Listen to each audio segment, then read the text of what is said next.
Hello students, BCom third year financial management में हमारा topic है न्यूमेरिकल।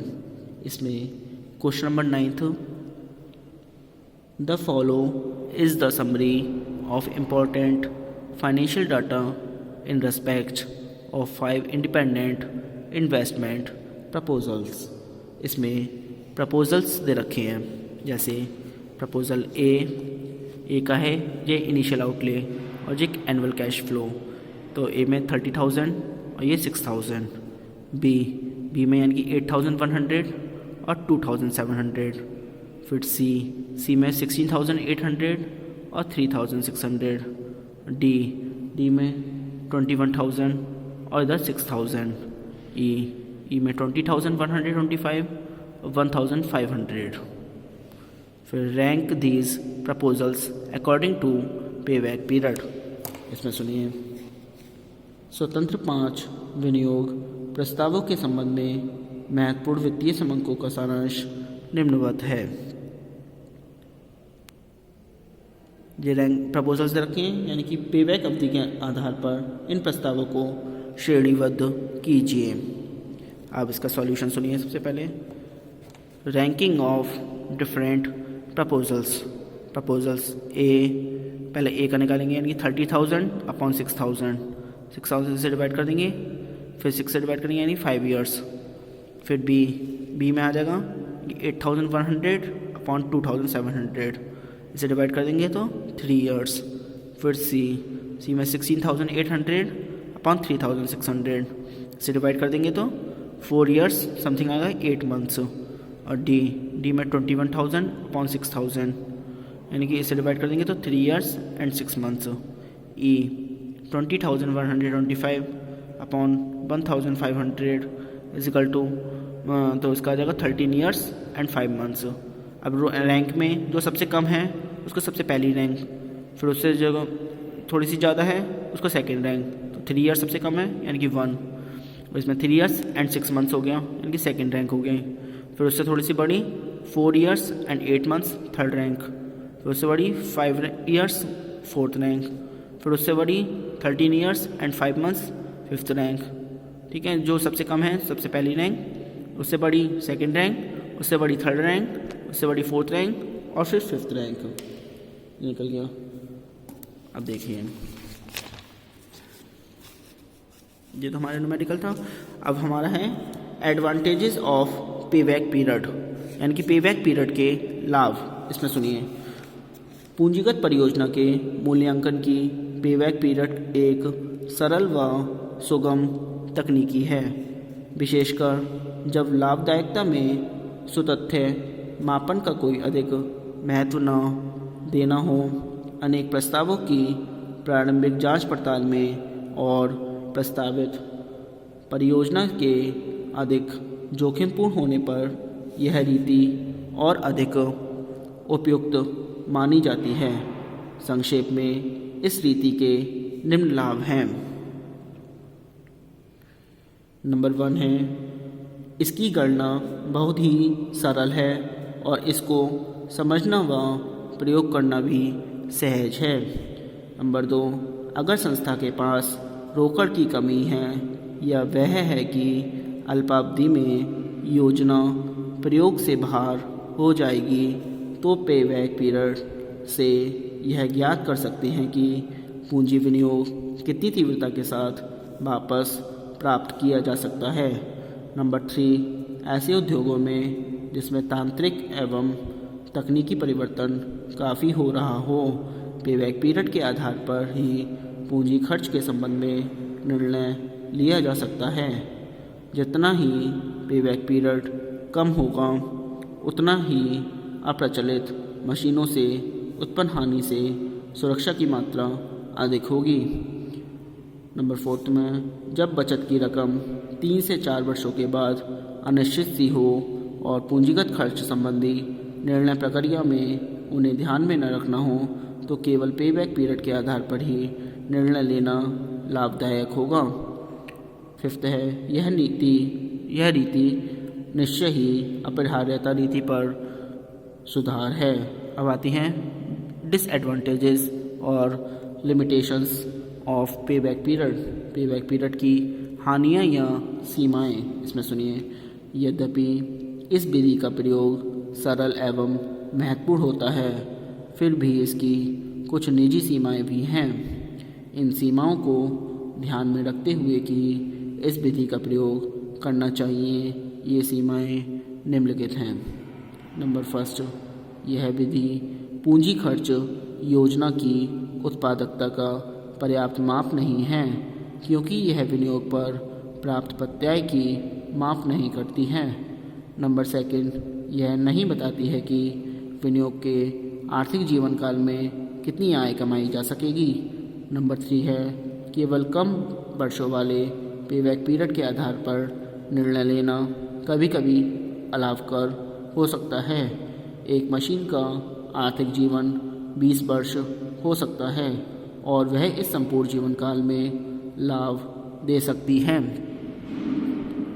अब अगर संस्था की नीति केवल 5 वर्ष पेबैक पीरियड वाली योजना को ही अनुमोदित करना है तो उक्त मशीन के संबंध में विचार नहीं किया जा सकता है।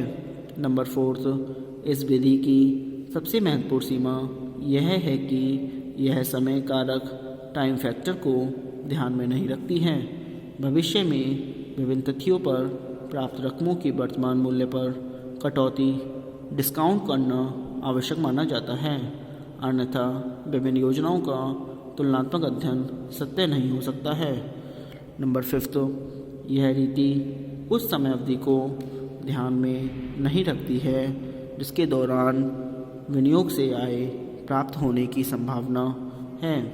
अन्य शब्दों में यह रीति ब्याज कारक को भी भुला देती है, जिसे विनियोग संबंधी निर्णय में बहुत ही महत्वपूर्ण कारक माना जाता है।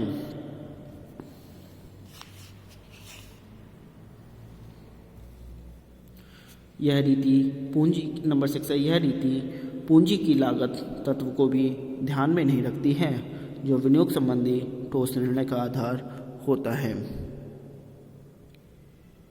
अब आता है पेबैक पीरियड के परंपरागत उपागम में सुधार, यानी कि improvements in traditional approach to payback period.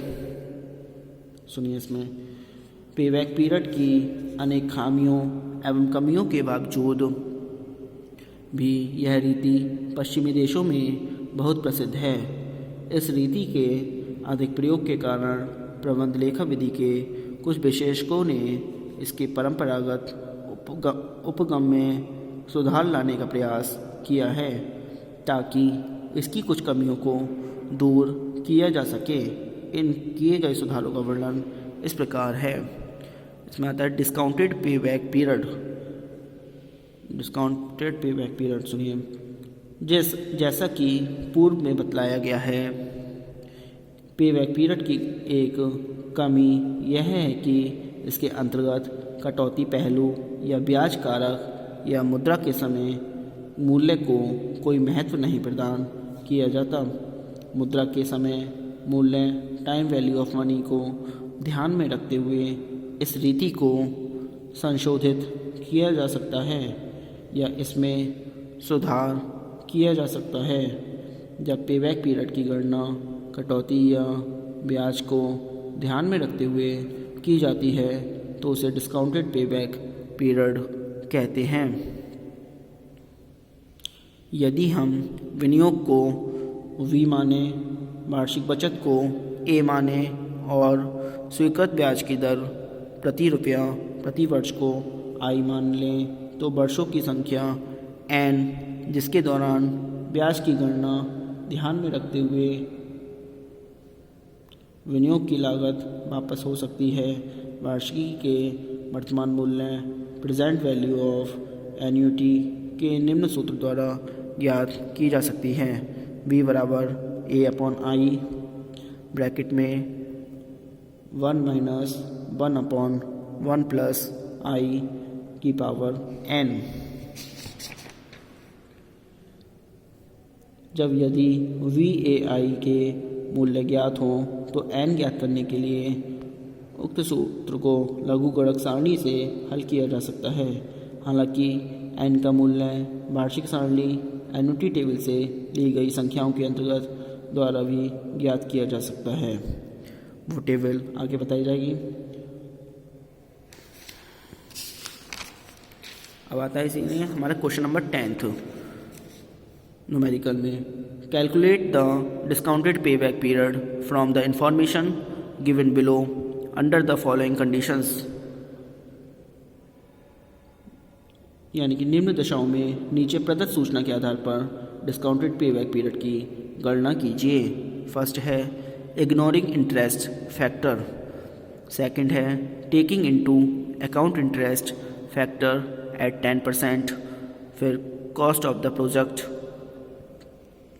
The project rupees 3 lakh, फिर life of project in years में दे रखा है यानी 5, annual cash flow 1 lakh rupees, फिर present value factor at 10% are years, first second third fourth fifth के दे रखे हैं, PVF यानी कि 0.909, 0.826, 0.751, 0.683, 0.621।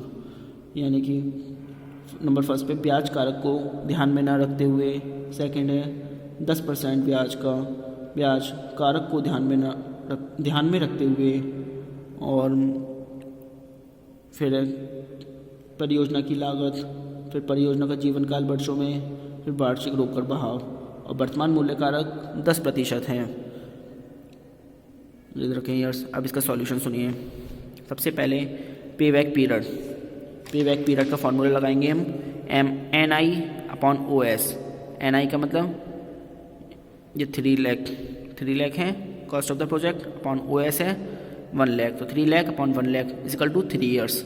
फिर डिस्काउंटेड पे बैक निकालेंगे, इसमें first second third fourth fifth 5 साल के हैं। ACF यानी कि ACF actual annual cash flow 1 lakh डाल दिया। फिर PVF यानी कि जो रखा है 0.909, 0.826, 0.751, 0.683, 0.621, इनकी जब मल्टीप्लाई कर देंगे ये डिस्काउंटेड CF निकल जाएगा 90,900, 82,600, 75,100, 68,300, 62,100। इसका जो CF निकाल देंगे, कम्युलेटिव डिस्काउंटेड CF निकाल देंगे 90,900, इसमें प्लस करेंगे 1,73,500, फिर इसमें ये प्लस करेंगे, फिर इसमें ये प्लस करेंगे, और फिर 3,16,900 में 62,100 प्लस करके 3,79,000 आ जाएगा। फिर DPVP लिखेंगे 3 years plus 3 lakh minus 2,48,600 upon 68,300। इसको डिवाइड करके आ जाएगा, माइनस करके आएगा 51,400, फिर डिवाइड कर देंगे 12 से मल्टीप्लाई कर देंगे, यहाँ आ जाएगा 3 ईयर्स 9 मंथ्स। आंसर। आज के लिए इतना ही। Thank you very much.